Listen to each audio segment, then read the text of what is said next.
সেদিন ছিল অমাবস্যার রাত। চারদিকে গভীর অন্ধকার আর পিনপতন নীরবতা। গ্রামের শেষ প্রান্তে অবস্থিত পুরনো ভাঙাচোরা বাড়িতে কেউ সাহস করে না যেতে। শোনা যায়, এক অতৃপ্ত আত্মা নাকি আজও সেখানে ঘুরে বেড়ায়। ওই বাড়ির পাশ দিয়ে যেতে আমার বুকটা ছমছম করে উঠল। হঠাৎ একটি শীতল বাতাস আমার গা ছুঁয়ে গেল, যেন কেউ ফিসফিস করে কিছু বলল কানে। আমি দ্রুত পা চালালাম, কিন্তু বাড়ির জানালা থেকে একজোড়া জ্বলন্ত চোখ আমার দিকে তাকিয়েছিল। পর মুহূর্তে বিদ্যুতের ঝলকানিতে দেখলাম, একটি অস্পষ্ট নারীমূর্তি জানালার কাঁচ ভেদ করে আমার দিকে হাত বাড়াচ্ছে। আমি আর এক মুহূর্তও দাঁড়ালাম না, পাগলের মতো ছুটতে লাগলাম। আজও সেই রাতের কথা মনে পড়লে গা কাটা দিয়ে ওঠে।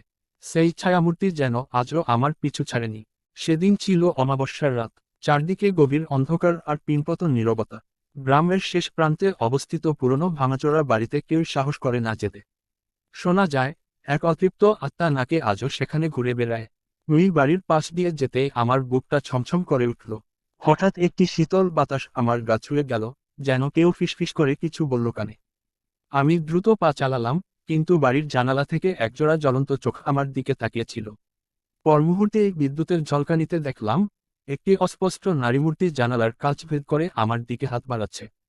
আমি আর এক মুহূর্তও দাঁড়ালাম না, পাগলের মতো ছুটতে লাগলাম। আজও সেই রাতের কথা মনে পড়লে গা কাটা দিয়ে ওঠে। সেই ছায়ামূর্তি যেন আজও আমার পিছু ছাড়েনি।